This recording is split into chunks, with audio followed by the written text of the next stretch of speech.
আল্লাহ পাক রব্বুল আলামিন ইমানদার বলে ডাক দিয়েছেন, জান্নাতের মালিক বুঝাইছেন। ঈমানওয়ালা মানে জান্নাতের মালিক। এই ঈমান হলো জান্নাতের টিকিট। ঈমান কি? জান্নাতের টিকিট, এটা দলিল। ঈমান নামক দৌলত যদি দুনিয়ার থেকে নিতে না পারেন, জান্নাতে ঢুকতে পারবেন না। আদম আলাইহিস সালাম, হাওয়া আলাইহিস সালাম দুজন জান্নাতের ভিতরে ছিলেন। আল্লাহ দুনিয়ায় পাঠাইলেন। এই দুনিয়ার জমিনে আল্লাহ পাঠাইলেন কেন? এই দুনিয়াটা হইল জান্নাত বেচা কিনার, জান্নাত বেচা কিনার বাজার দুনিয়া। কিসের মাধ্যমে বেচা কিনা হবে? আল্লাহ পাক কুরআন হাদিসে বলে দিয়েছেন, বর্ণনা করেছেন, রাসূল বুঝায়া গেছেন। দামি দৌলত, ঈমান নামক দৌলত নিয়ে যারা দুনিয়া ছাড়বে, আল্লাহর দরবারে জমা দিবে, জান্নাতের টিকিট তারা হাতে পেয়ে যাবে। যারা ঈমানের টিকিট জমা দিবে তারাই জান্নাতের টিকিট পাবে। আর জান্নাতের টিকিট ডান হাতে দেওয়া হইব। কিন্তু আফসোস, যারা ঈমান নিয়ে যাইতে পারবে না, খুব সাবধান। মুসলমানের ঘরে জন্ম নিলাম, মুসলমানের সমাজে আমরা বসবাস করি। আল্লাহ পাক আমাদেরকে ডাকতেছেন, যারা ঈমানদার তোমরা শুনো। এই ঈমান নামক দৌলত নিয়া যদি দুনিয়ার ছাড়বার হয়, দুইটা গুণ খুব যত্ন করে রাখবা। এক নাম্বার, ইত্তাকুল্লাহ, আল্লাহকে ভয় করবা। আল্লাহকে ভয় করো, আল্লাহকে ভয় করো। আমরা হাত তুলছি, সবাই আল্লাহকে ভয় করি, কিন্তু আসলে কি আল্লাহকে ভয় করি কি না একটু হিসাব মিলাই নেই। যেই যুগের, যেই সমাজে মানুষগুলো সত্যি আল্লাহকে ভয় করবে, জুমার মুসল্লি আর ফজরের মুসল্লি মসজিদে সমান বরাবর হওয়ার ইলাহা ইল্লাল্লাহু ওয়াহদাহু লা শারীকা লাহু ওয়া নাশহাদু আন্না সাইয়্যিদানা ওয়া সানাদানা ওয়া হাবিবানা ওয়া হাবিবা রাব্বিনা ওয়া মাওলানা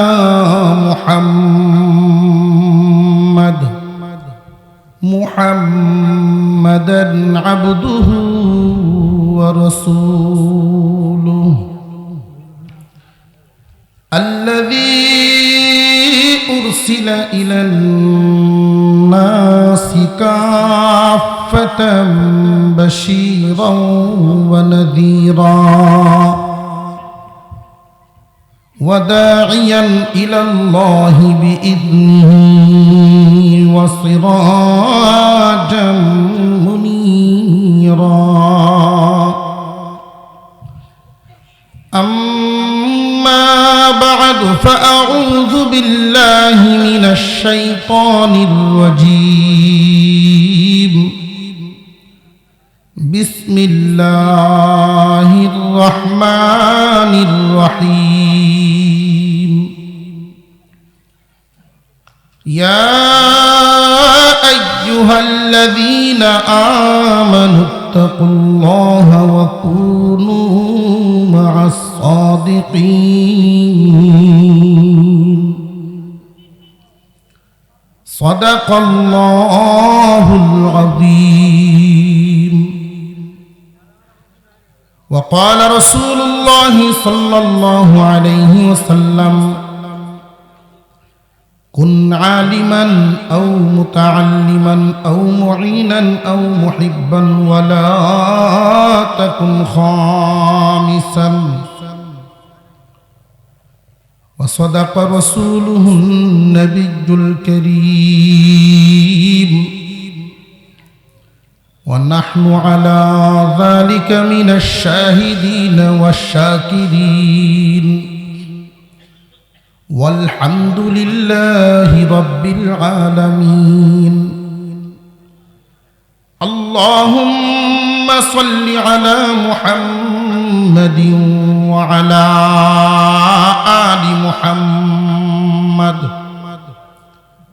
كما صليت على إبراهيم وعلى آل إبراهيم إنك حميد مجيد اللهم بارك على محمد وعلى آل محمد كما باركت على إبراهيم وعلى آل إبراهيم إنك حميد مجيد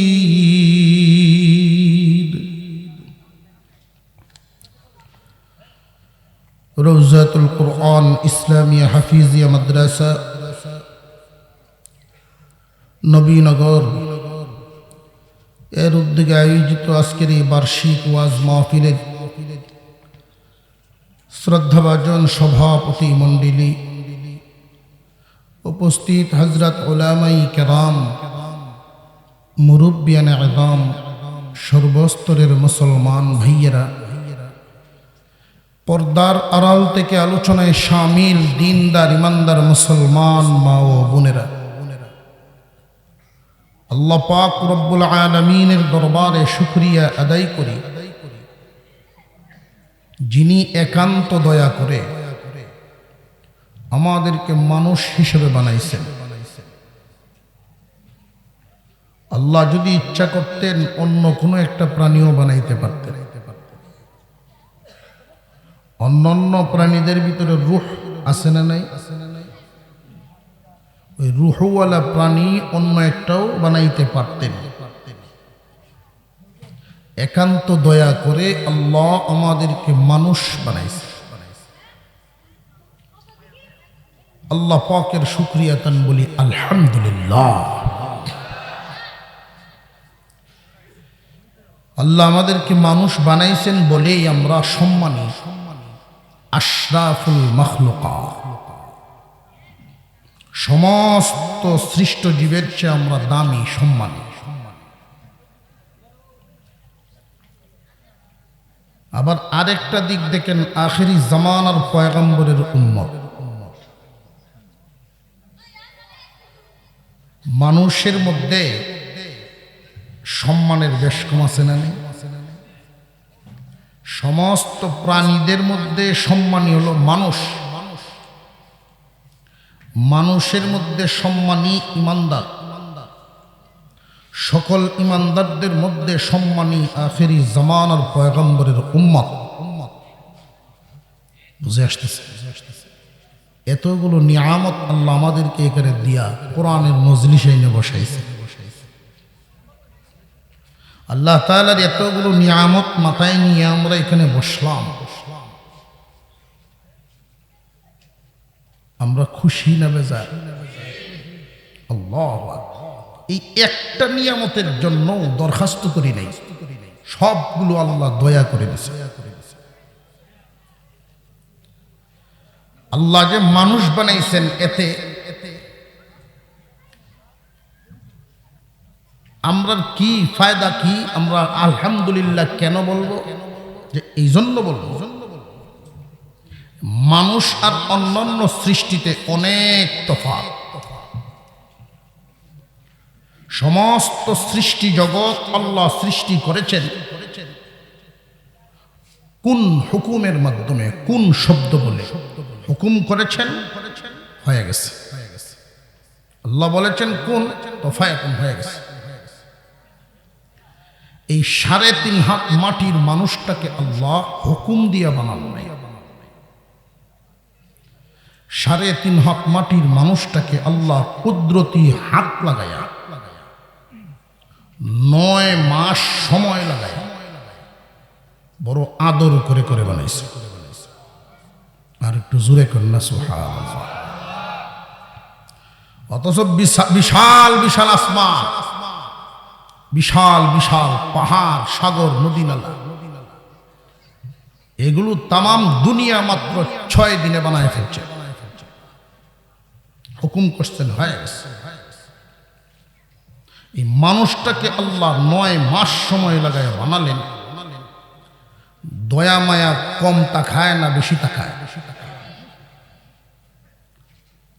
আল্লাহ মানুষকে এত ভালোবাসেন, এত পছন্দ করেন,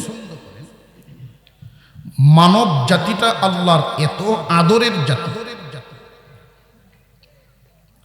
একজন কাফের যখন তার কর্মফলের কারণে জাহান্নামী হবে, ক্ষতিগ্রস্ত হবে, শাস্তি ভুগবে, তখনও আল্লাহর মায়া লাগবে। জাহান্নামী যখন শাস্তি ভোগ করবে তখনও আল্লাহ মায়া লাগবে। মূসা আলাইহিস সালাম কারুনকে যাকাতের দাওয়াত দিয়েছেন, গ্রহণ করে নাই। বারবার বুঝাইছেন যে আল্লাহর হুকুম মানো। কারণ প্রথম কাফের ছিল না, মূসা আলাইহিস সালামের সাথে খুব মিল মহব্বতও ছিল, মূসা নবীর দ্বীনও গ্রহণ করছিল। যেই হিসাব নিকাশ করে দেখলো যে আমার যে পরিমাণ সম্পদ, যাকাতের হিসাবটা, যাকাতের অংশটা যদি আলাদা করি, এই উম্মতের জন্য 40 ভাগের 1 ভাগ যাকাতের অংশ। আর কওমে বনি ইসরাইল মূসা নবীর উম্মতের জন্য ছিল 10 ভাগের 1 ভাগ। যদি 1 লক্ষ টাকা হয়, এখানে যদি 40 ভাগের 1 ভাগ আলাদা করেন তো 2500, বাকি 97,500 মালিকের কাছে থাকে। মূসা নবীর উম্মত 10,000 দিয়া দিতে হইতো, 90 থাকতো। পার্সেন্টেজ তো তাদের বেশি ছিল। কারুন যখন হিসাব করে দেখে তার বিশাল পাহাড় পরিমাণ সম্পদ, এর 10 ভাগের 1 ভাগ দিলে কয়েক গ্রাম কিনুন যায়। মূসা আলাইহিস সালামকে বলল, আমি মোটামুটি চিন্তা ভাবনা করে দেখছি তোমার সাথে নাই, আমি তোমার দিন ছেড়ে দিলাম, গ্রহণ করব না, তোমার থেকে আলাদা হয়ে গেল। কোন কারণে? মাল দেওয়া লাগবে দুনিয়াতে, এই কারণে। তাহলে পূর্বে যে তার ভিতরে বিশ্বাসটা ছিল একটু মজবুত ছিল না নরবরে? নরবরে। তার ঈমানেই মজবুত ছিল না। যার পরকালের ব্যাপারে পূর্ণ বিশ্বাস আছে, ওই মানুষ দুনিয়ার মাল সম্পদের লোভে আখিরাতের ক্ষতি করবে না। কারণ যখন ধ্বংস হয়, পিছন দিক থেকে ডাকতেছিল, মূসা পয়গম্বর তুমি আমারে বাঁচাও, ও মূসা তুমি আমারে বাঁচাও। ডাকতেছেন আর মূসা যাইতেছেন, ডাকতেছে আর মূসা যাইতেছেন। ফিরে তাকান নাই আল্লাহর পয়গম্বর মূসা কালিমুল্লাহ। ধ্বংস হয়ে গেল কারণ মাল দৌলত সব মাটিতে মিশে গেল। আল্লাহ পাক রব্বুল আলামিন তো এমন এক সত্তা, যারে ইচ্ছা দেন, যার কাছ থেকে ইচ্ছা নেন। সকাল বেলার ফকিরকে বিকালে ধনী বানাইতে পারেন, বিকালের ধনীকে সকালে ফকির বানায় দিতে পারেন। সব ধ্বংস হয়ে গেল কারুনের। মূসা আলাইহিস সালামকে আল্লাহ পাক বলেন, ও আমার পয়গম্বর, ওই দিন ধ্বংস হওয়ার সময় কারুন যে তোমাকে ডাকছিল, কয়বার ডাক দিছে তুমি কি গণছিলানি? না, আমি তো গণি নাই। 40 বার তোমার নাম ধরে ডাকছে, মূসা আমারে বাঁচাও। তুমি তার দিকে তাকাও নাই। ও মূসা, এই কারুন বড় আদরের জাতির অংশ ছিল মানব জাতির মধ্যে। সে আমাকে অস্বীকার করার পরেও আমি তার দিকে রহমতের দরজাটা কইলা তাকায়া ছিলাম। তোমারে 40 বার ডাক দিয়েছে, যদি রে কারণ একবার আমারে ডাক মারত, আমি আল্লাহ আরে মাফ করে রহমতের কুলে উঠে নিতাম। উনি হলেন আল্লাহ। এই মানব জাতি আল্লাহর খুব প্রিয় জাতি, প্রিয় সৃষ্টি। মহান আল্লাহ পাক রব্বুল আলামিন এই মানুষগুলোর জন্য জান্নাত বানাইছে। এই দুনিয়াতে কিছুদিন রাখি পরীক্ষার জন্য, কে মানে কে মানে না। আর যারা আমাকে মানে কি পরিমাণ মানে, যার মানাটা যেই পরিমাণ তার পুরস্কারও সেই পরিমাণ। দুনিয়ার জমিনে দেখেন, দুনিয়া কামানোর ক্ষেত্রে সবার স্তর কি সমান না বেশ কম আছে? আখিরাত কামানোর ক্ষেত্রেও সবার স্তর সমান না, অনেক বেশ কম। আমি আপনাদের সামনে যেই আয়াতে কারিমা তিলাওয়াত করেছি, আল্লাহর রাসূলের একখানা হাদিস তিলাওয়াত করেছি। এই আয়াত এবং হাদিস সামনে রেখে একটা বিষয় আপনাদের সামনে তুলে ধরার ইচ্ছা পোষণ করেছি। আল্লাহ আমাকে তৌফিক দেন, বলুন আমিন। এবং আমাদের সকলেই যেন এখান থেকে একটু সবক হাসিল করতে পারি, আমলের নিয়তে শুনতে পারি, বলুন আমিন। আমার তিলাওয়াতকৃত আয়াতে মহান আল্লাহ পাক রব্বুল আলামিন বলেন, হে ঈমানদারেরা, আসমানের নিচে যত মানুষ বসবাস করে সবাই কি ঈমানদার না অন্য জাতিও আছে? অন্য জাতিও আছে। আল্লাহ পাক এখানে শুধু ঈমানদারদেরকে সম্বোধন করেছেন, অন্য জাতিকে না। মুফাসসিরিন কেরাম বলেন, ঈমানদার বলে ডাক দেওয়া এটা আল্লাহ পাকের একটা আদর, আল্লাহ পাকের একটা মায়া। দুনিয়াতে দেখবেন বাবা যদি সন্তানের প্রতি অধিক পরিমাণে খুশি হন, সন্তানের নাম না ধরে বাবা শোনা চান লক্ষ্মী এই জাতের শব্দ দিয়া ডাকে, আছে না নাই? মহান আল্লাহর আদরের ডাক, হে ঈমানওয়ালা, হে ঈমানদারেরা। এই জাতিটাকে বড় আদর করেন আল্লাহ। হুজুর আকরাম সাল্লাল্লাহু আলাইহি ওয়াসাল্লাম হাদিসে বলেন, এই ঈমানদার জাতিকে আল্লাহ কি পরিমাণ আদর করে যে তামাম দুনিয়া ভর্তি মানুষ যেদিন একজন ঈমানদারও থাকবে না, দুনিয়ায় আল্লাহ রাখবেন না। আর তামাম দুনিয়া ভর্তি মানুষের মধ্যে একজন যদি ঈমানদার জিন্দা থাকে, 7 আসমান তাদের স্ব জায়গায় বসা থাকবে, 7 জমিন জায়গায় বসা থাকবে, পাহাড়গুলো স্ব স্থানে বসা থাকবে, সাগর যার যার অবস্থায় থাকবে, নদী নালা কাল বিল বৃক্ষরাজি যার যার অবস্থানে থাকবে, সকল মাখলুকাত যার যার ডিউটি পালন করেই যাইতে থাকবে, শুধু একজন ঈমানদার জিন্দা থাকার উসিলা। একজন ঈমানদারের দাম আছে না নাই? এই ঈমান নামক দৌলত যে, এটা হাতেও ধরা যায় না, চোখেও দেখা যায় না। কার কি পরিমাণ আছে যদি চোখে দেখা যাইত তাহলেও বোঝা যাইত, হাতে ধরা গেলেও অনুমান করা যায়। যে কারণে অনেক মানুষ দুনিয়ায় বলে থাকে যে নামাজ না পড়লেও আমার ঈমান শক্ত আছে। হাতে ধরা যায় না, চোখে দেখা যায় না, এই সুবিধায়, এই সুযোগে সুদ করেও কয় আমি সুদ খাইলেও ইমান শক্ত আছে। বেনামাজি কয় নামাজ না পড়লেও আমার ইমান বড় ডাট।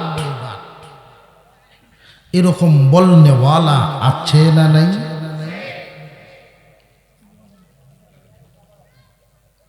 যেহেতু চোখে দেখা যায় না, হাতে ধরা যায় না ইমান নামক দৌলত, আমি আরো 1-2 মিনিট ইমানের উপরে, ইমানের গুরুত্বের উপরে কথা বলতে চাই, আরেকটু সহজ হবে।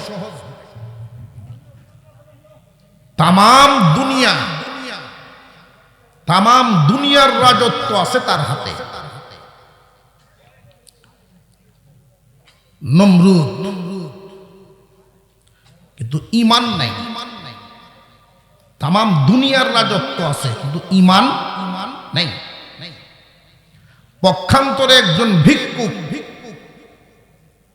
তামাম দুনিয়ার ভিতরে তার নিজের বলতে কোনো জায়গা নেই, অন্যের সাহায্যের মুখাপেক্ষি মানুষের দেয় ও সে খায়। একদিকে তামাম দুনিয়ার বাদশা, আর একদিকে তামাম দুনিয়ার সবচেয়ে গরিব। বাদশার অন্তরে ইমান নাই, গরিবের অন্তরে ইমান আছে। আল্লাহ বলেন, দুনিয়াবাসীর নজরে যাই হোক, যে যাবে বলুক, আমি আল্লাহর নজরে এই ইমানদারের দাম আমি আল্লাহর কাছে বেশি। তামাম দুনিয়ার মালিক যে বেঈমান, তার তুলনা আমার কাছে একটা চতুষ্পদ জানোয়ারের মতো, বরং এর চেয়ে নিকৃষ্ট। হাসরের মাঠে আমল নামা যখন দেওয়া হবে, ইমানের নূর দেখে দেখে আমল নামা দেওয়া হবে। যার কপালে ইমানের নূর থাকবে তারা ডান হাতে আমল নামা পাবে, যার কপালে ইমার নূর থাকবে না ডান হাতে আমল নামা পাবে না। আর ডান হাতে আমল নামা আর বাম হাতে আমল নামা এটা পরিষ্কার করে দিবে। বাম হাতে আমল নামা যারা পাইল চিরস্থায়ী জাহান্নামী হয়ে গেল, কখনো মুক্তি পাবে না। আর ডান হাতে আমল নামা যারা পাইল তারা ইমানের নূরওয়ালা, ইমান নিয়া দুনিয়া চাচ্ছে। ডান হাতে আমল নামা পাওয়ার দ্বারায় প্রমাণ হলো ওরা জান্নাতের বাসিন্দা হবে, তবে একসাথে না। সকল ইমানদারদের অবস্থা একরকম না। রাসূল বলেন, যাররা পরিমাণ ইমান নিয়ে দুনিয়া ছাড়লেও জান্নাত পাবে। আর সর্বনিম্ন শুধু দেখা যায় মাত্র, এই পরিমাণ লইয়া যাইতে পারলেও জান্নাত পাবে। নিচে না যারা, জান্নাত পাবে না তারা। যার ইমানের নূর যত বড়, আমলের শক্তি যত বেশি, সেই অনুযায়ী আল্লাহ তাদেরকে জান্নাতে প্রবেশ করাবেন। যার গুনাহ যত বেশি তার সাজাও হবে তত বেশি। সাজা কাটার পরে ইমানের বদৌলতে আল্লাহ জান্নাত দেবে। তো যারা ইমান নিয়েই গেছে না, ওদের হালত বাম হাতে আমল নামা, ডান হাতে যারা আমল নামা পাবেন, ওই দল থেকে কেউ কেউ ডাক দিবেন ওই দলকে উদ্দেশ্য করে, কি গো অমুক ভাই, দুনিয়ার জমিনে তুমি না মুসলমানের সন্তান ছিলা, তুমি না মুসলমানের সমাজে জীবন যাপন করতা, তুমি না কুরবানি দিতা দেখতাম, তুমি না একজন মুসলমান ছিলা দুনিয়াতে, আজকে তুমি বাম হাতে আমল নামা নিয়ে কাফেরদের কাতারে কেন দাঁড়াইছে? আফসোসের সাথে বলতে থাকবে মানুষগুলো, দুনিয়ার জমিনে যদিও মুসলমানের সন্তান ছিলাম, মুসলমানের সমাজে জীবনযাপন করতাম, কিন্তু আমার কথার আমার কাজ কাফেরদের সাথে মিল থাকত। আমার কথা, আমার চলা, আমার কাজ, আমার আদর্শ কাফেরদের সাথে মিল থাকত, মুসলমানদের সাথে না। এই কারণে দুনিয়ার জমিন থেকে যখন বিদায় হই তখন শয়তানের ফুতে, শয়তানের থাবাতে ইমানের আলো নিভে যায়, আমি আর আনতে পারি নাই, অর্থাৎ নাই। ইমান নিয়ে দুনিয়ার ত্যাগ করতে পারি নাই, ইমান হারা হয়ে দুনিয়া ছাড়ছি। বুঝতে পারি নাই কোন লাইনে গেলে ইমান টিকে থাকবে, কোন লাইনে গেলে ইমান থাকবে না। মুসলমানের ঘরে জন্ম নিলেই শুধু ইমানদার, ইমান নিয়ে মরবা এটা ভাববা না। মুসলমানের ঘরে জন্ম নিলেই যে ইমান নিয়ে বিদায় হবেন এটা ভাববেন না। তাই যদি হতো তাহলে আমাদের চেয়ে শক্ত মজবুত ইমানদার হইতো কেনান। কথা বুঝে আসতেছে? আমাদের চাইতে শক্ত এবং মজবুত ইমানদার হইতো কেনান, কারণ নূহ আলাইহিস সালাম নূহ পয়গম্বরের ছেলে। ইমান নিজের আনতে হবে, দেখা যায় না চোখে এবং ধরা যায় না হাতে, কিন্তু আপনার ইমানের হালত কি বুঝবেন কেমনে? হুজুরে আকরাম সাল্লাল্লাহু আলাইহি ওয়াসাল্লাম বলেন, তোমরা বুঝতে পারবা নেক কাজ যদি ভালো লাগে, নেক কাজ যদি ভালো লাগে, ভালো কাজ ভালো লাগে, ভালো কাজ করলে ভালো লাগে, মন্দ কাজ দেখলে খারাপ লাগে, মন্দ কাজ করলে খারাপ লাগে, গুনার কাজ করলে অনুভূতি তৈরি হয়ে যায়, অনুতপ্ত আইসা যায়। একটা অন্যায় করে ফেলছো, শয়তানের দুখায় পরে গুনার কাজ করে ফেলছো, এমনি কম্পন শুরু হয়ে গেছে, ভুল করছি, ভুল করছি, অনুতপ্ত আইসা গেছে। এই যে লড়াই তোমার ভিতরে, এটা ইমানে তোমার লড়াই। কিন্তু ভুল করার পরে যদি অনুতপ্ততা না আসে, বুঝে নিও ইমানের হালত খুব একটা বালা না, শয়তানের থাবায় টিকবে না। ইমান না নিয়ে দুনিয়া ছাড়লে, ইমান যদি নিয়ে যাইতে না পারে দুনিয়ার থেকে বিদায় হওয়ার সময়, লোকটা কি সফল না বিফল? ইমান দামি এক দৌলতের নাম। আল্লাহ যদি আমাদেরকে কাফেরের ঘরে জন্ম দিতেন, খুব কষ্ট করে ইমান আনা লাগত। বাড়ি ঘর আত্মীয় স্বজন সব ছাড়িয়া নির্যাতন ভোগ করে তারপরে ইমান আনা লাগত। একান্ত দয়া করে তিনি মুমিন মুসলমানের ঘরে জন্ম দিয়েছেন, ইমান নামক দৌলত হাসিল করা সহজ করে দিয়েছে। আল্লাহ পাক রব্বুল আলামিন ইমানদারের ঘরে জন্ম দিয়া ইমান আনা সহজ করেছেন। এখন আপনি আমার কাজ এই ইমানের পাহারাদারি করে, ইমানের যত্ন করে কবর পর্যন্ত নিয়ে যাওয়া। আল্লাহ পাক রব্বুল আলামিন কুরআনুল কারীমের জায়গায় জায়গায় সতর্ক করেছেন, শয়তান তোমাদের প্রকাশ্য শত্রু, গোপন না প্রকাশ্য শত্রু শয়তান। শয়তান চায় না তোমরা সফল হও, আদম জাতি তোমরা সফল হও, এটা শয়তান চায় না। তোমার কথা এমন ভাবে বলাইতে চাইবে, তোমার কাজ এমন ভাবে করাইতে চাইবে যেই কথার কাজের মাধ্যমে ঈমান চলে যায়। তুমি টেরো পাইবা না বান্দা, কারণ হাতে ধরা যায় না, চোখেও দেখা যায় না। সাবধান, ঈমান নামক দৌলতের যত্ন করো। এই ঈমানের গুরুত্বটা তুমি আমি না বুঝলেও যে নষ্ট করার জন্য পিছনে লাগছে সে কে? জবান খুলে বলেন কে? আপনি আমি না বুঝলেও শয়তান বুঝে, সে বুঝে ঈমানের কথা।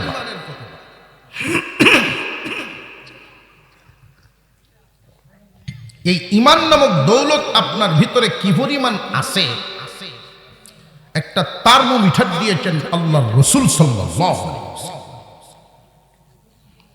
যদি ভালো কাজ করলে, ভালো কাজ দেখলে তোমার মনে শান্তি অনুভব হয়, ভালো লাগে, বুঝবা তোমার ভিতরে ঈমান আছে। মাদ্রাসা এখানে হইছে, এটা যদি তোমার মনে আনন্দ দেয় তাহলে তুমি ঈমানদার, তোমার ভিতরে বাতিটা আছে। আর যদি গান হইলে ভালো লাগে, মাদ্রাসা হইলে ভালো লাগে না, অন্যায় হইলে ভালো লাগে, বুঝবা ভিতরে ঈমান নাই। জলদি ঈমান আনো, জলদি ঈমান আনো, ঈমানের যত্ন। আল্লাহ পাক রব্বুল আলামিন ঈমানদারকে উদ্দেশ্য করে দুইটা সবক দিয়েছে। এই দুইটা সবক মেনে দুনিয়া ছাড়ো, আল্লাহ পাকের রহমতের চাদরে তোমাকে ঢেকে রাখবেন, শয়তানের ধোঁকা থেকে হেফাজত করে ঈমান নিয়ে দুনিয়া ছাড়ার তৌফিক দিবেন। এক নাম্বার সবক আল্লাহ বলেন, ইয়া আইয়ুহাল্লাযীনা আমানুত্তাকুল্লাহ, হে ঈমানদারেরা আল্লাহকে ভয় করো। কাকে ভয় করব? আরো জোরে, মহান আল্লাহকে ভয় করো। ঈমানদারেরা তো আল্লাহকে ভয় করে, ওই আল্লাহকে ভয় করে ওই তো ঈমানদার। এরপরেও আল্লাহ এই কথা কেন বললেন? আমরা যে এখানে আছি, আমরা যারা ঈমানদার আল্লাহকে ভয় করি। কারা কারা ভয় করি একটু হাত তুলেন তো দেখতাম। মাশাআল্লাহ, আসলাম, বুঝছি। এক লোক একটা বাজারে গেছেন গরু বিক্রি করতে। গরুটা বিক্রি করবেন তো বিভিন্ন ধরনের কাস্টমার বাজারে যায় গরু কিনতে। তো একজন কাস্টমার এসে জিজ্ঞাসা করলো, আপনার এই গাভীটা দুধ কেমন দেয়? তো উনি সত্য যা বলে দিয়েছেন তা। বালতি দেখলে লাত্তি মারে, বালতি দেখলে লাত্তি। এখন যারা দুধ কিরাইতে হয়, যারা দুধের জন্য গাভী কিনতেছে, এরা আসবে। এরপরেও দুই চারজন লোক তারে জিগায়, চাচা এরকম গাভী তো আমরাও দেখছি, যে দুনা দেখলে লাত্তি দেয়। তো এটারে আমরা ঠিকও করছি, আপনি সান দিলেন না। এক এক এলাকায় এক একটা নাম আছে। সান হইল ফায়ার মধ্যে বান দেওয়া। যারা গৃহস্থীর সাথে সম্পৃক্ত বেশি বুঝবে। আমিও তো ইসলামিক মুরব্বী বলেন এই পদ্ধতি আমিও ইসলাম, তো কাম হইল না। কেন? সান দেওয়ার আগে লাত্তি দিত এক টেঙ্গে, সান দেওয়ার ভরে দেয় দুই টেঙ্গে। বাবা বড় মুশকিল তো। আরেক দলে আইসা জিগায়, যা দুধের চিন্তা করে লাভ নাই। আলো চলে কেমন? জল দেখলেই শুয়ে পড়ে, জল দেখলেই শুয়ে পড়ে। আরেক দলে এসে তো এটা খাওয়ানো কেমন? আপনি সারা দিন ভালো ভালো গাছ বাচ্চা এনে দিবেন, ইচ্ছা হইলে খাইব, নাও খেতে পারে। বাজারও দাঁড়ায় রয়েছে। প্রত্যেক বাজারে, প্রত্যেক এলাকায়, প্রত্যেক গ্রামে বা আমরা এখানেও কিছু কিছু লোক এরকম থাকে যারা কৌশলী কথা জানে। কৌশলী কথা বুঝছেন? একটা উদাহরণ দিলে সহজে বুঝছেন। কয়েক ফুটা মিটে দুধ যদি খাওয়ান লাগে আমার গাইডে নেয়। কয়েক ফুটা মিটে দুধ যদি খাওয়ান লাগে আমার গাইডে নেয়। তবে ৫,০০০ টাকা বাড়ায় আর দিয়ে গাভী হয়েছে পারে, মিটে দুধ খেয়ে। এই যে টানা টানলো সকালে আধ পোয়ার উঠলে দুধ আইয়ে না। এখন তো বেটা বিরাট বড় দরবার লয়ে বইছে।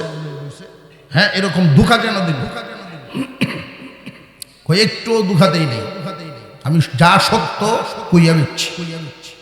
আমি কইছি ওই কয়েক ফুটা মিটে দুধ, কয়েক ফুটা কি হইছে না?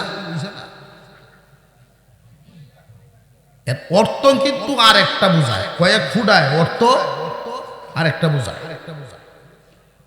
এরকম কৌশলী কথা জানে অনেক মানুষ আছে সমাজে।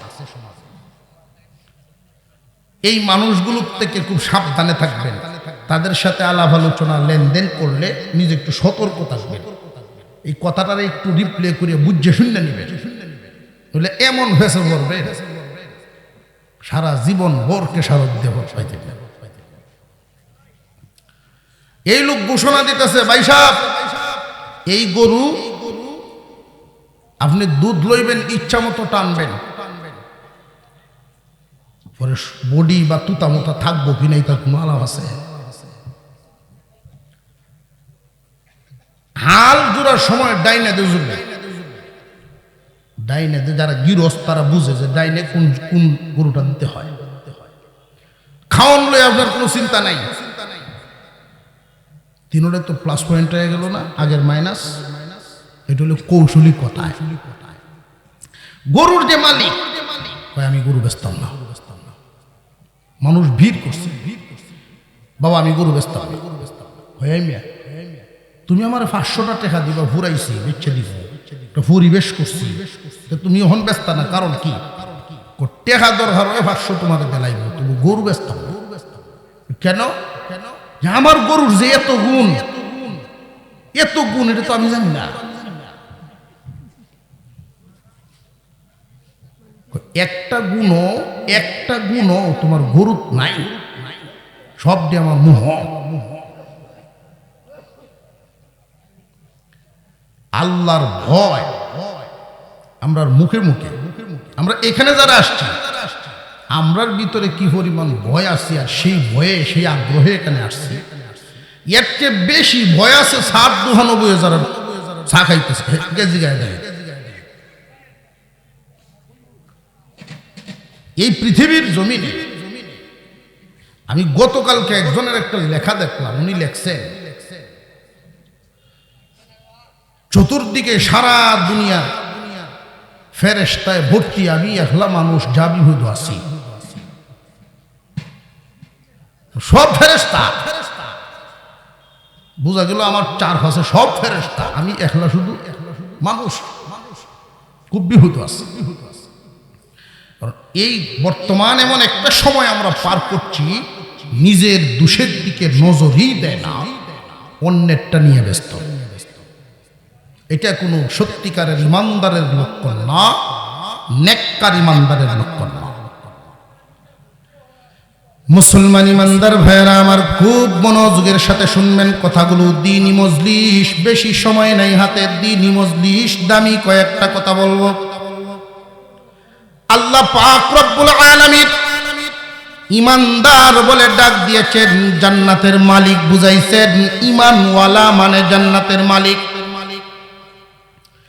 এই ইমান হলো জান্নাতের টিকিট।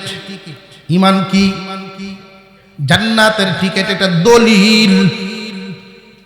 ইমান নামক দৌলত যদি দুনিয়ার থেকে নিতে না পারেন, জান্নাতে ঢুকতে পারবেন না।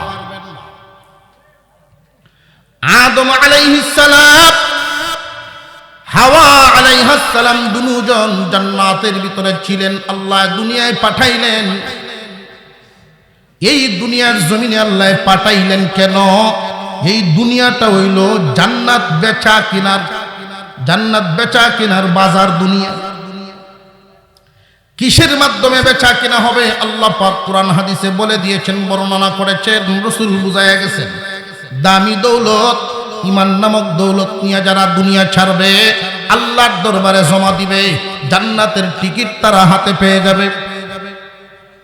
যারা ইমানের টিকিট জমা দিবে তারাই জান্নাতের টিকিট পাবে, আর জান্নাতের টিকিট ডান হাতে দেওয়া হইব। কিন্তু আফসোস, যারা ইমান নিয়ে যাইতে পারবে না, খুব সাবধান।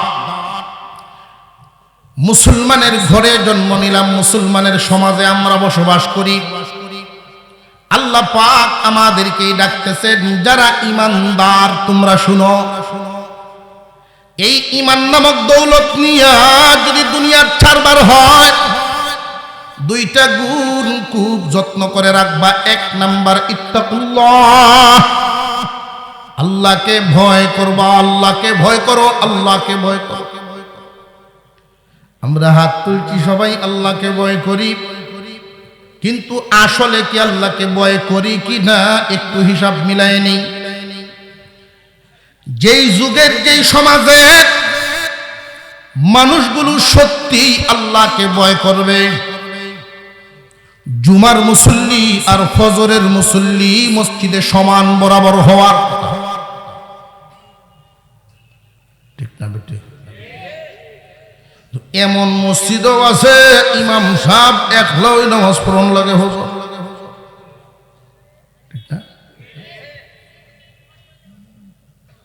7 দিন 5 দিন পরে শুক্রবার যখন ঘুরে জুমার দিন আইয়ে মসজিদের কোণার থেকে একজন মসজিদের পদ আছে তার, শুধু শুক্রবারই আই ইমাম সাহেব গত রোববারে আযান as-সালাতু খায়রুম মিনান নাওম কইছিল না। মসজিদ আইনা দেখি এটা ভাববেন না যে কেউ রাই না। এই গাদায় সারা রাত মোবাইল টিপে ফজরের আজান শুনে ঠিক লেভের তলে থেকে হই, অথচ আমরা তারারেই ফদ দিয়া কান্দ দিয়া ইজ্জত দিয়া বসায় রাখছি। বুঝে আসতেছে? যেই সমাজের মানুষগুলো আল্লাহকে ভয় করবে, এই সমাজে সুদ থাকবে না, বেপর্দা থাকবে না, বেনামাজি থাকবে না, মিথ্যা থাকবে না, ধোঁকা থাকবে না। কিন্তু আমাদের সমাজে লক্ষ্য করে দেখেন, আপনি আমার সাথে নিজের হিসাব মিলায় নেন। আল্লাহর নিষেধ কি পরিমাণ মানি, আদেশ কি পরিমাণ মানি, খুব ভালো করে বুঝবেন।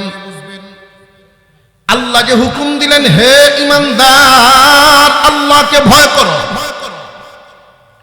ভয় করার ব্যাখ্যা সহজ 2-3 কথায় বোঝানোর চেষ্টা করি, এটা মনে রাখবেন। 1 নাম্বার, আল্লাহ যা নিষেধ করেছেন তা করা যাবে না, আল্লাহ যা আদেশ করেছেন তা ছাড়া যাবে না। আল্লাহ যা নিষেধ করেছেন এগুলো না করার অভ্যাস করা, আল্লাহ যা আদেশ করেছেন ওইগুলো করার অভ্যাস করা। 1-2 বার না অভ্যাসে পরিণত। আল্লাহর ভয় এমনি মুখে মুখে থাকলে হবে না। আল্লাহ বলেন, বান্দারে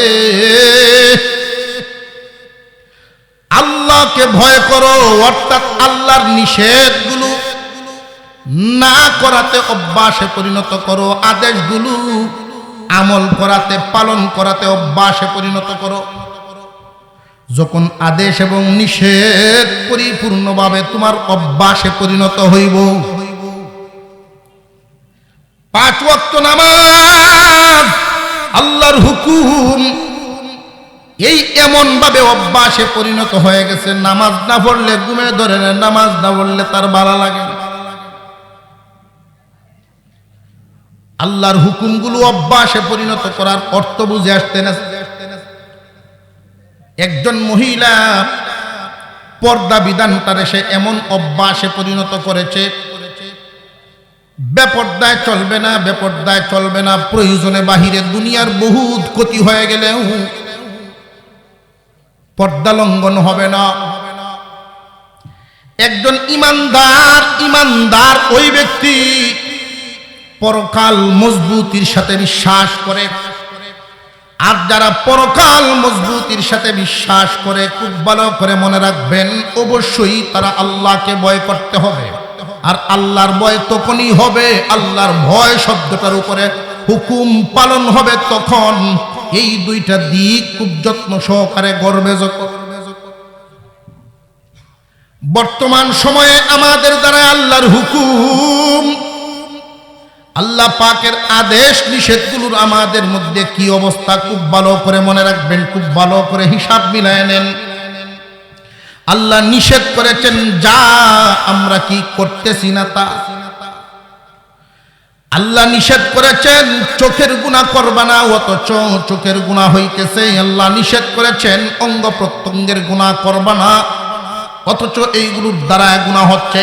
হারাম খাইবা না, হারাম খাওয়া হইতেছে। মিথ্যা বলবা না, মিথ্যা বলা হইতেছে।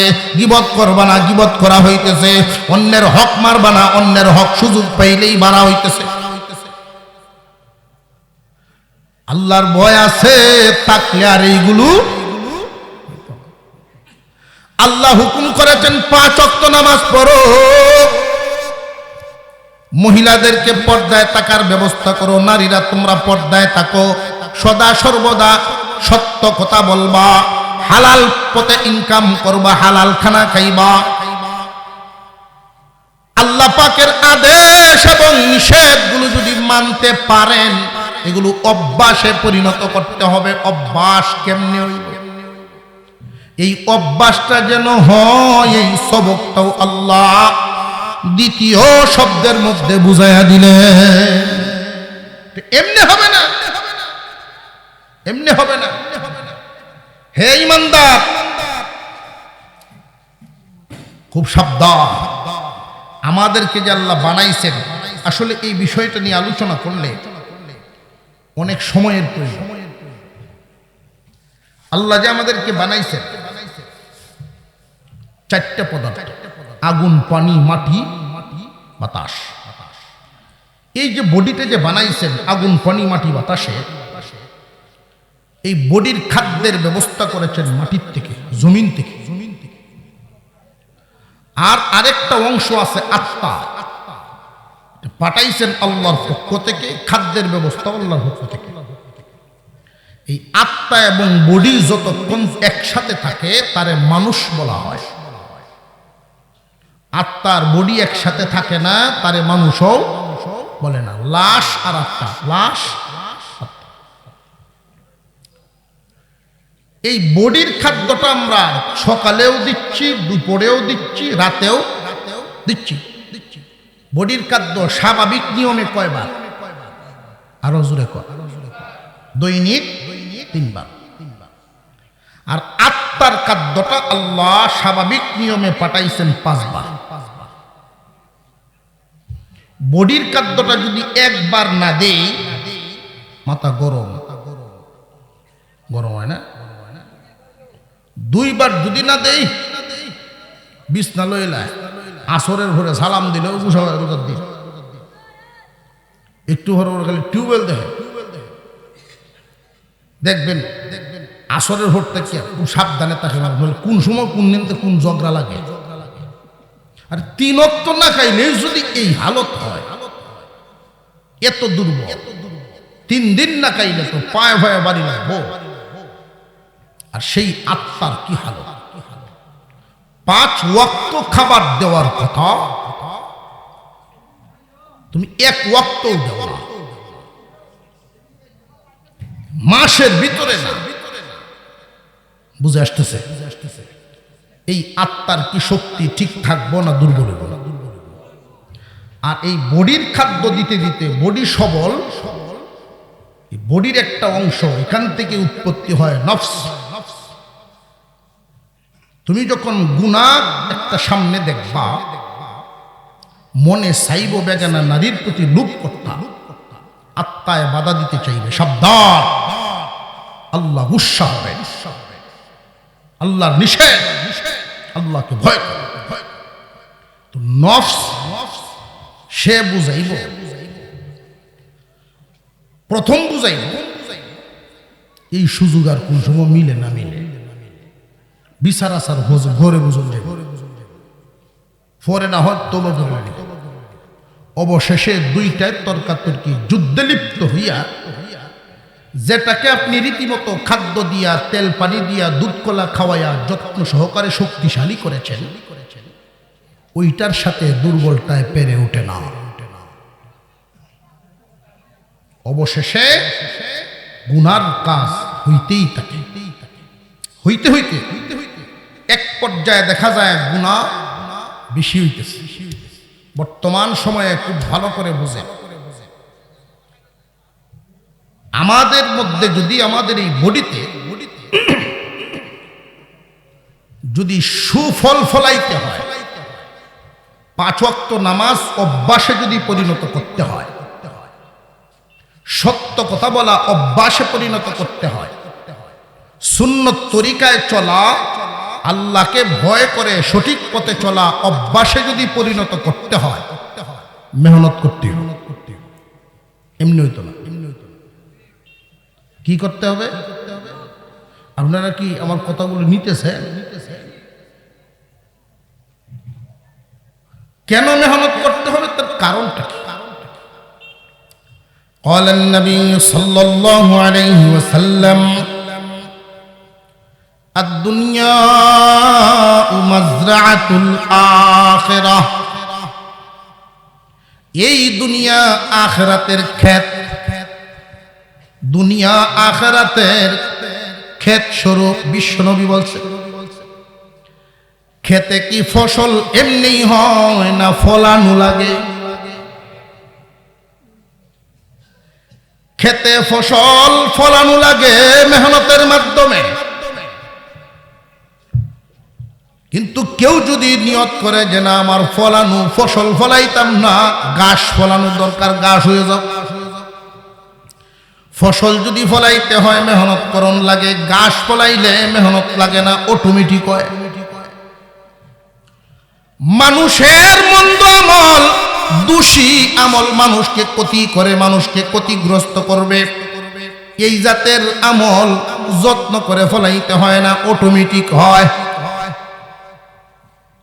কিন্তু সুস্বভাব ভালো আমল যদি নিজের করতে হয় মেহনত করা লাগবে। মেহনত করিয়া করিয়া এক একটা সুস্বভাব প্রতিষ্ঠা করতে হবে, নেক আমল জারি করতে হবে। আল্লাহ পাক রব্বুল আলামিন এক আয়াতের মধ্যে বলেন, ওয়াল্লাযীনা জাহাদু ফীনা লানাহদিয়ান্নাহুম সুবুলানা ওয়া ইন্নাল্লাহা লামাআল মুহসিনিন।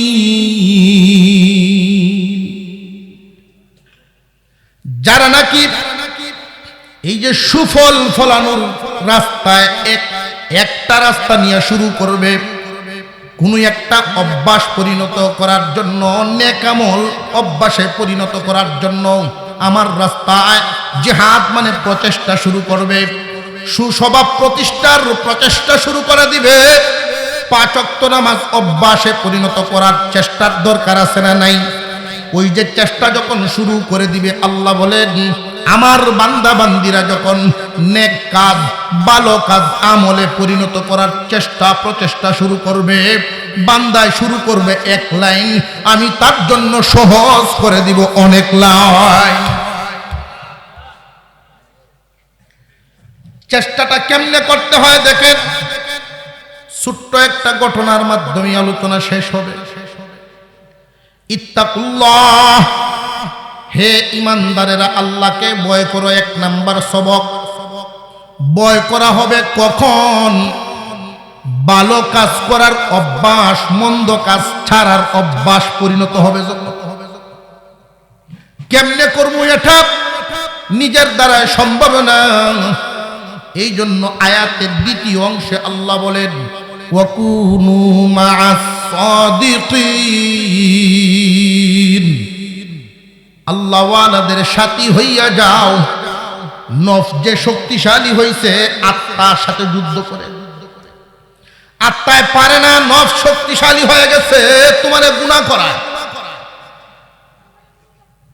তোমার আত্মা দিন দিন দুর্বল হচ্ছে, রোগী হয়ে যাইতেছে। খুব সাবধান, আর দেরি নাই, আর দেরি নেই। যখন দেখবা মন্দ কাজ, গুনার কাজ তোমার অভ্যাসে পরিণত হয়ে গেছে, গুনার কাজগুলো যখন তোমার অভ্যাসে পরিণত হয়ে গেছে, মনে মনে ভাবো কালকের থেকে আর করতাম না। কিন্তু না, তুমি থাকতেই পারো না, ঘুরে ফিরে আবার জাগাত। বদামলের অভ্যাস আছে না নাই? সিগারেট, কত সিগারেট দেখছি ভাঙতে। ভাঙ্গে তুই দিছে কইতো এর ঘরে আবার খুচরা হ্যাঁ দুহান রাখি বন্ধ হয়ে যাবো কিনা 12টার পরে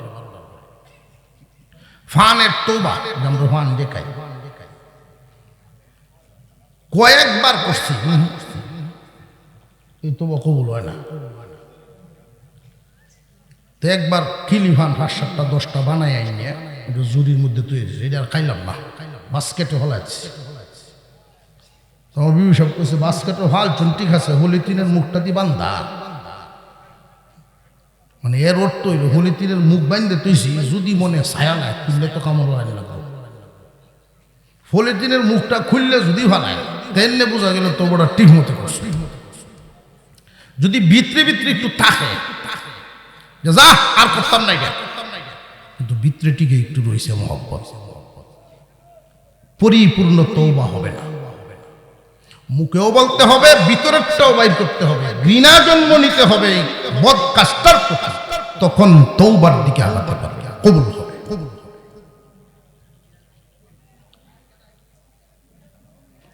বান্দা আল্লাহ ওয়ালাদের সাথী হয়ে যাও, আর আল্লাহ ওয়ালার দরবারে চলে গেলে যারা সত্যিকারের পীর মাশায়েখ আল্লাহ ওয়ালা, তারা আপনার কথা শুনলেই বুঝবে আপনার আত্মা কোন রোগে বেশি আক্রান্ত, রোগ বুঝে চিকিৎসা দিবে। বডির রোগে যদি আমরা আক্রান্ত হই ডাক্তারের কাছে যাই না, তোমার বডি যদি আক্রান্ত হয় ডাক্তারের কাছে যাও, কেত বাড়ি বিক্রি করবা কিনা চিন্তা থাকে না, অথচ আত্মা যদি রোগী হয় তোমার কোনো চিন্তার এই কারণেই নাই। বান্দারে বিপদে আসো, ইমান লইয়া যাওয়া বড় বিপদ হইব। বডির রোগে মানুষ যাবে কবরে, আর আত্মার রোগে মানুষ যাইব জাহান্নামে। বডি সুস্থ করার চেয়ে আত্মা সুস্থ করা গুরুত্বপূর্ণ বেশি। যদি দেখো তোমার গুনার কাজ অভ্যাসে পরিণত হয়ে গেছে, ছাড়তে পারো না, মনে চায় ছাড়তে পারো না, তখন আর দেরি নয়, জলদি আল্লাহ ওয়ালাদের দরবারে যাও। নফসের গলায় কাশি বানবো, রশি লাগাইয়া দিব, এমন চিকিৎসা দিব দিন দিন তোমার আস্তে আস্তে বদামল দূর হইতে থাকবে। আল্লাহ ওয়ালাদের সোহবতে যারা গেছে জীবনে ঠকে নাই, পরিষ্কার জিন্দিগি হইয়াই বাইর হইছে। বডির ডাক্তার বডি ঠিক করার জন্য বিভিন্ন হাসপাতাল আছে না নাই? আত্মা ঠিক করার জন্য আল্লাহ ওয়ালাদের খানকা, রুহের চিকিৎসালয়, রুহ রোগী হয়ে গেছে, দুর্বল হয়ে গেছে, চিকিৎসা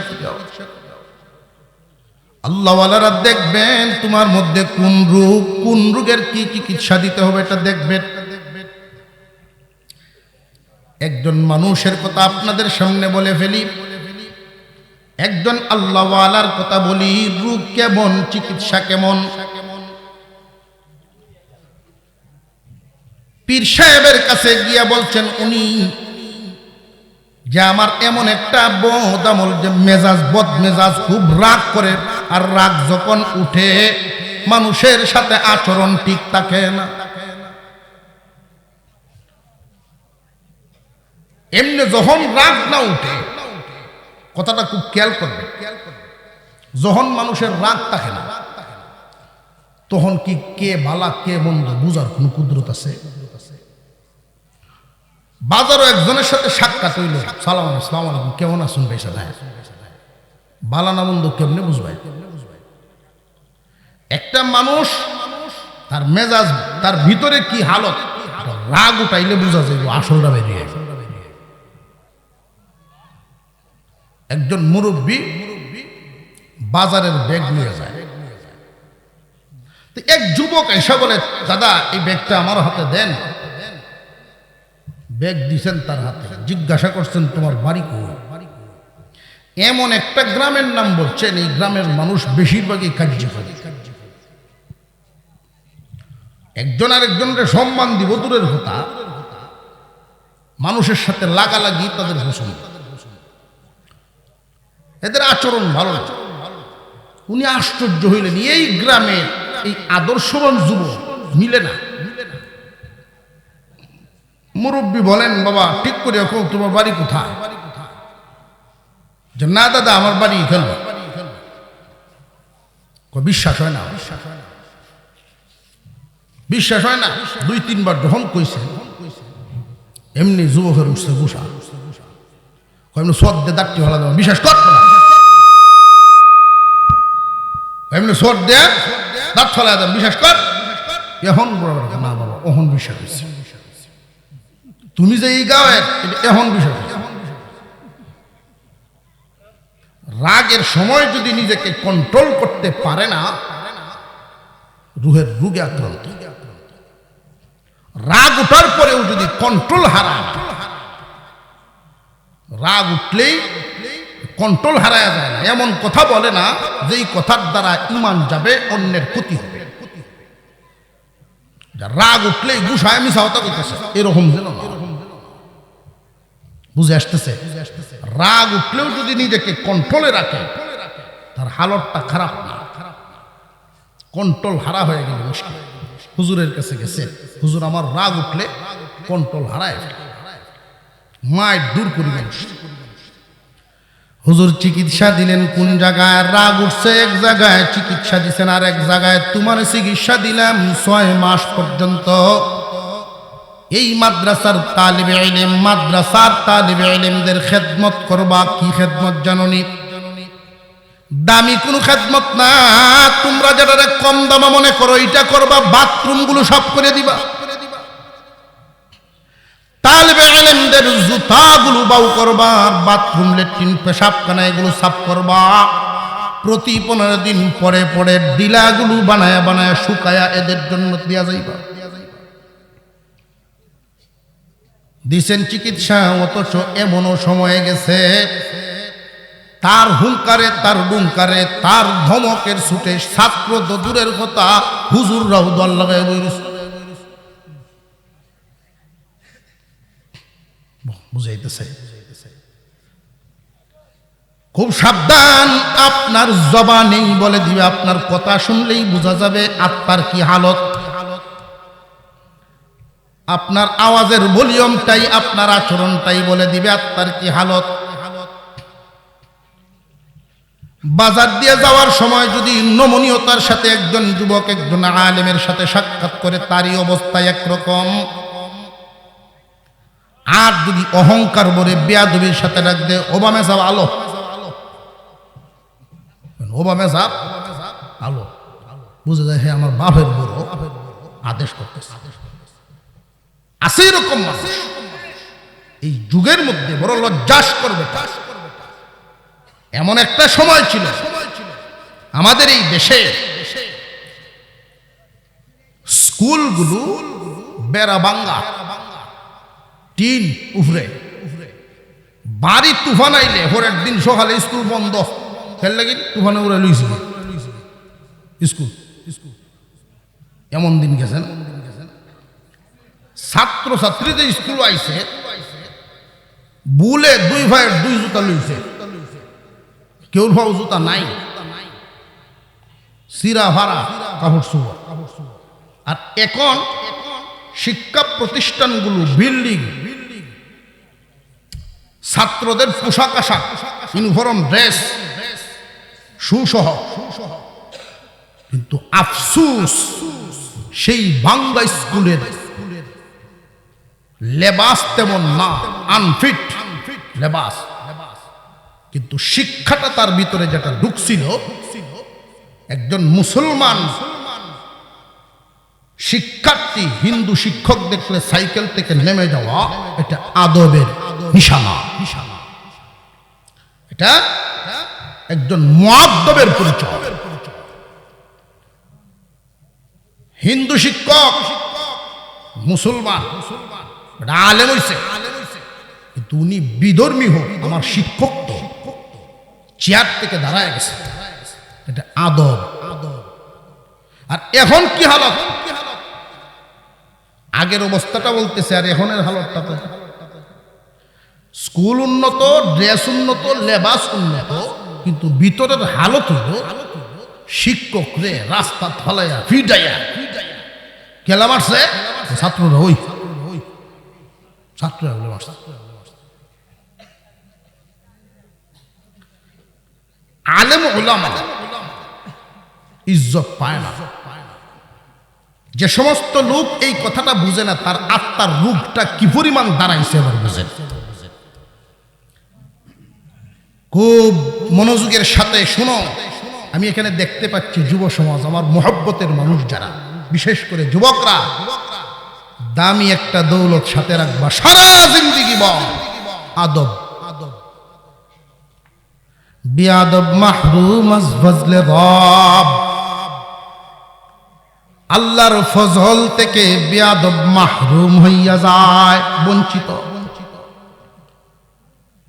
মান তাওয়াজা লিল্লাহ রাফাহুল্লাহ। যে আল্লাহর জন্য তাওয়াজু অবলম্বন করে, আল্লাহ তার উপরে উঠায়া দেন। এই গুণটা সারা জীবন ধরিয়া রাখবা। তুমি পড়ো স্কুল কলেজে, অসুবিধা নেই।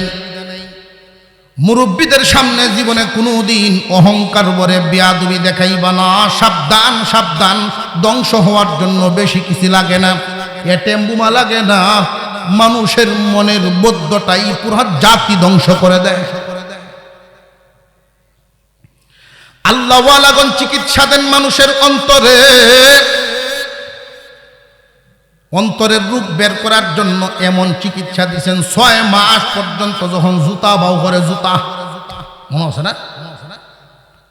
এলাকার চেয়ারম্যান সাহেবের কি আছেন তার নাম ডাক, এই আত্মার চিকিৎসা করার জন্য যখন হুজুরের হাতে ধরা দিচ্ছেন, পীর সাহেবের হাতে, পীর সাহেব আগেই জিগাইছেন, তুমি যে আমার কাছে আত্মার চিকিৎসা করাইতে আইছো, চেয়ারম্যানই লইয়া আইছো না বাড়ির তৈ আইছো? বুঝে লইয়েন। মসজিদের ভিতরে আমরা যারা যাই, ওইখানেও কিন্তু আত্মার ময়লা সাফ হওয়ার জায়গা আল্লাহর ঘর। এটা নীরব জায়গা, নীরব হেদায়েতের জায়গা মসজিদ। হাদিসের মধ্যে আসছে, কেউ যদি আল্লাহর ঘর সাফ করে, আল্লাহ তার দিলের ময়লা সাফ করে দেন। মসজিদের ভিতরে যে যাইবেন, কোন হালতে যাবেন, আপনার গুণ সিফত কি থাকবে, গুণাবলী কি থাকবে, কি গুণ নিয়ে ঢুকবেন, এই কথাটা মনে রাখবেন।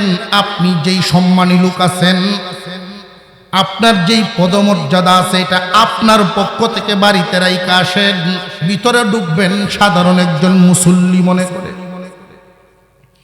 ইমাম সাহেব যখন কথা বলতে থাকেন, উনি একজন আলেম।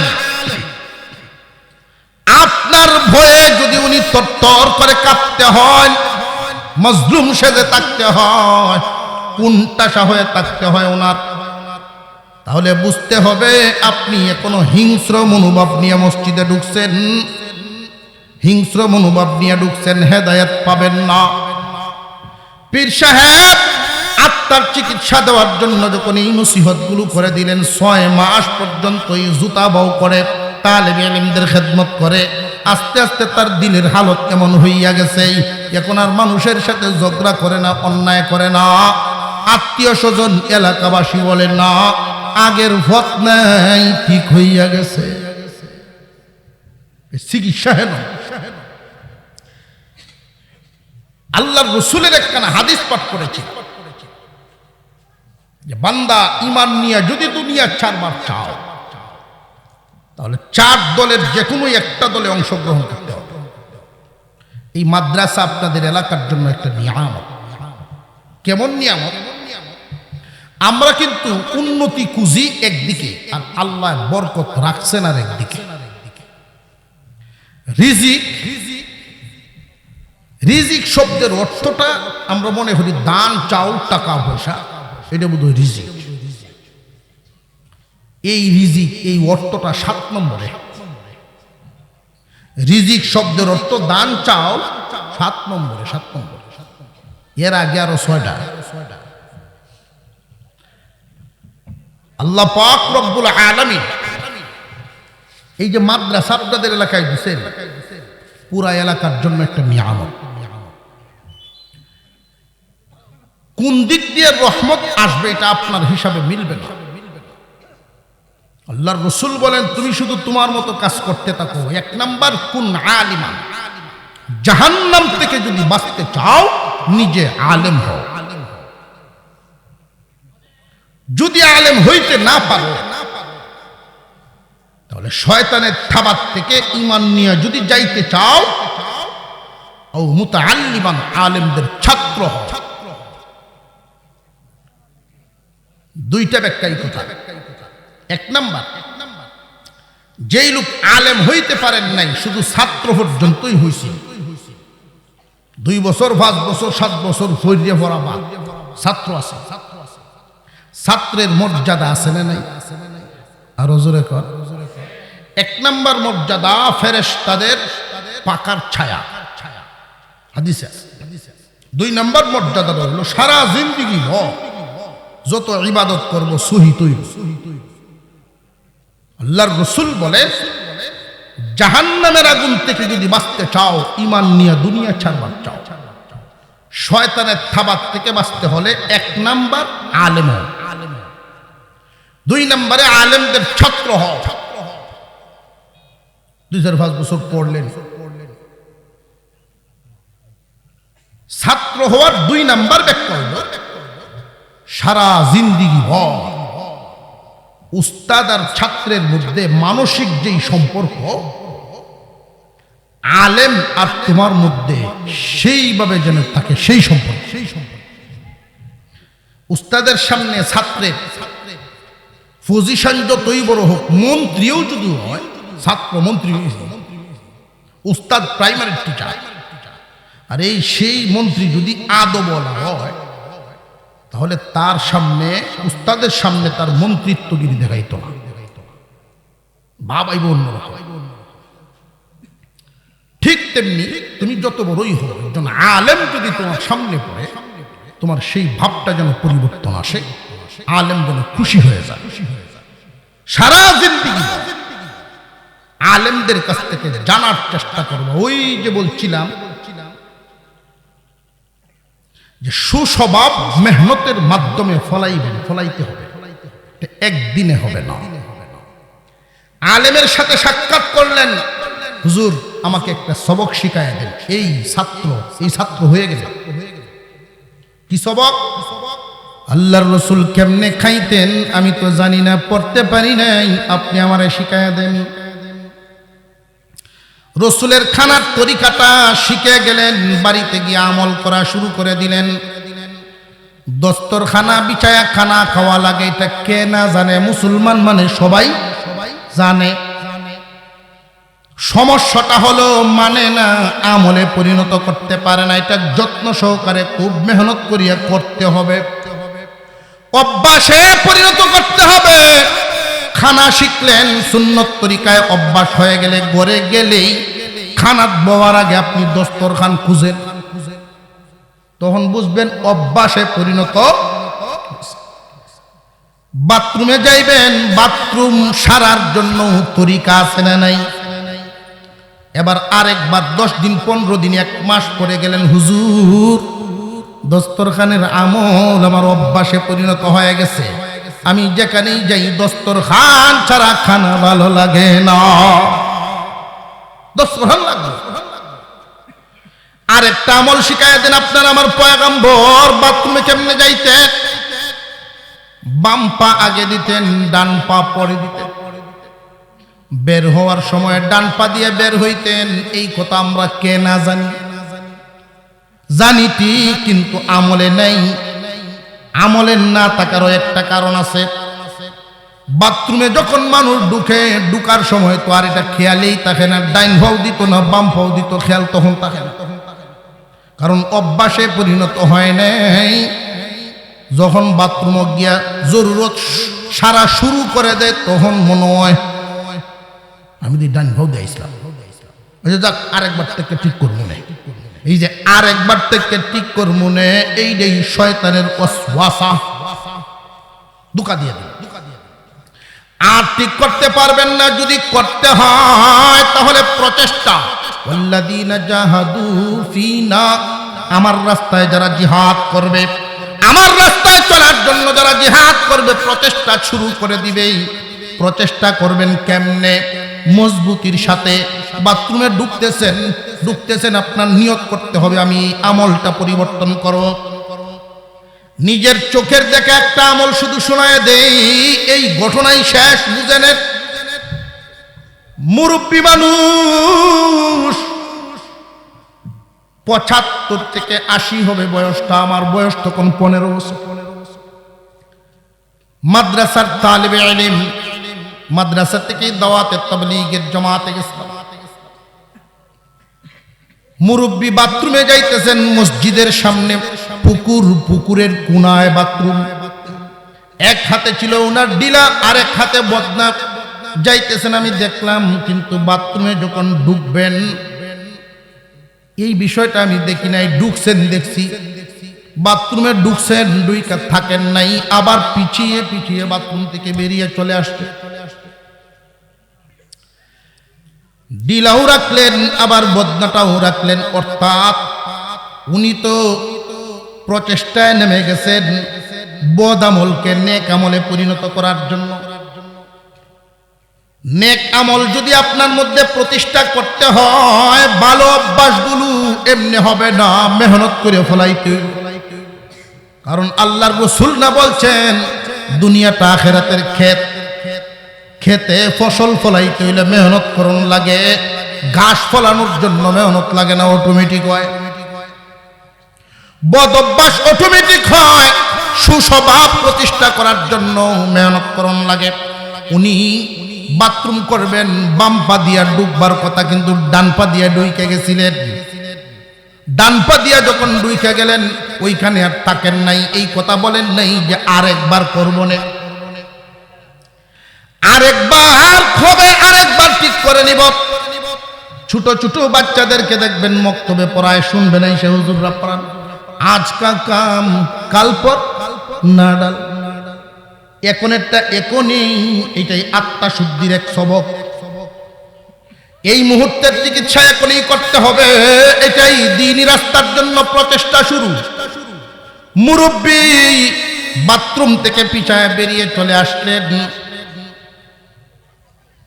আইসা আবার ডান পা দিয়া ঢুকছিলেন, যে এটা সংশোধন করার জন্য বাম পা দিয়া যাবেন, কিন্তু ডান পাটা হইল কেন? নিজের উপরে শাস্তি প্রয়োগ করে। আশ্চর্য হয়ে গেলাম আমি। 75 থেকে 80 বছর বয়স এই মুরব্বী, কান ধরে তিনি উঠব শুরু করছেন বাথরুমের সামনে। উনি যখন আসছেন আমি জিজ্ঞাসা করলাম, দাদাজি এই কাজ কেন করলেন? টলমল করতেছিল চোখের পানি। উনি বলতেছিলেন, তোমাদের ভাগ্য ভালো, মাদ্রাসায় পড়ো, আমরা তো আর মাদ্রাসা পাই নাই, কোন আমল কেমনে করা লাগে আমরা তো আর জানি না, আলেমদের থেকে একটু একটু যাইনে এগুলো অভ্যাসে পরিণত করতেছি। আজকে কেন এই ভুলটা হইল? আমি নিজের একটু শাস্তি দিলাম, বললাম আর কত বয়স তো 75-80 কোটায়, কয়দিন আর বাঁচবা? এখনো যদি এই কুস্বভাব কু অভ্যাস বাদ দিয়ে সুস্বভাব সুঅভ্যাসে পরিণত না হয়, কি লইয়া যাইবা, কেমনে দুনিয়া ছাড়বা? অভ্যাসগুলো এইভাবে একটা একটা করে যত্ন করে করে খুব সাবধানতার সাথে, এটা এমনিই পরিবর্তন হবে না, খুব যত্ন করে পরিবর্তন করবেন। 1 নাম্বার আলেম হও, যদি তা না পারো আলেমদের ছাত্র হও সারা জীবনভর। আলেমদের থেকে জানার চেষ্টা করবেন, আমলে পরিণত করার চেষ্টা করবেন। 3 নাম্বার আউ মুঈনান, তৃতীয় লাইনটা, তবু শয়তানের হাত থেকে বাঁচতে পারবা, ঈমান নিয়ে দুনিয়া ছাড়বা। ঈমান নিয়ে দুনিয়া ছাড়তে পারবা, আল্লাহর রহমতের ছায়া তোমার উপরে থাকবে।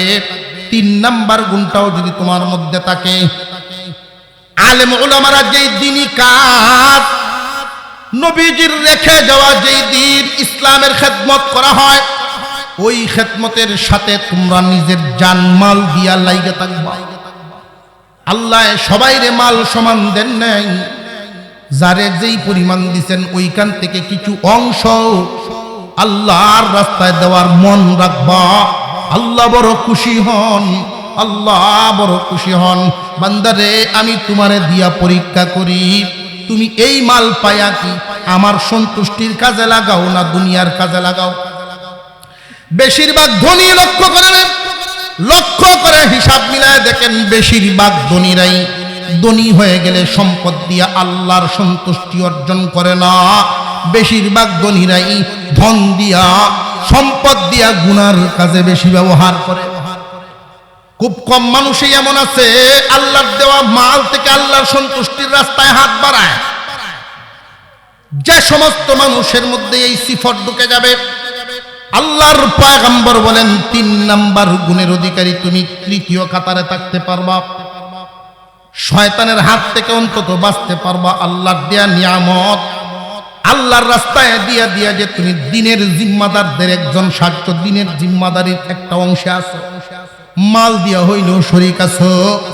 শয়তান যখন তোমারে থাবা দিয়া ঈমান রাখতে চাইবে, আল্লাহর রহমতের চাদরের নিচে তুমি থাকবা। যারে আল্লাহ মাল দিবেন না তারা কি করবে? আল্লাহর হাবিব বলেন, আমার মায়ার উম্মতদেরকে আল্লাহ যেন হেফাজত করেন। মায়ার উম্মত রে, মাল যদি না থাকে এখানে বৈশা বৈশা আল্লাহর কাছে দোয়া করবো, আল্লাহ আমার মাল নেই, যখন হবে আমি দিব, যারা দিতেছে তাদের দান কবুল করো। বসে বসে দোয়া করা এবং মাদ্রাসার জন্য মুহাব্বত দিলের ভিতরে লালন করা। এখানে মাদ্রাসা হোক, এই দোয়া ধনী গরিব সকলের করা একান্ত প্রয়োজন। এটা আম। মাল দিবে কারা? আল্লাহ মাল যাদেরকে দিচ্ছেন, মাল পাইছে যারা, দিব তারা। কিন্তু দোয়া করার দায়িত্ব প্রত্যেকের। এই এলাকায় প্রতিষ্ঠান হইলে প্রতিষ্ঠানের নূর, প্রতিষ্ঠানের আলো শুধু মালদাররা পাবে না, সবাই পাবে। সকলের জন্য দোয়া করা একান্ত প্রয়োজন। ধনী হোক গরিব হোক সবাই দোয়া করবে। মোহাব্বত করা, মালের সাহায্য করা, ছাত্রর মতো হইয়া থাকা, নিজে আলেম হয়ে যাওয়া। নবীজি বলেন, হয়তো আলেম হও, না হয় ছাত্র হও, না হয় সাহায্যকারী হও, আর নইলে মোহাব্বত করনেওয়ালা হও।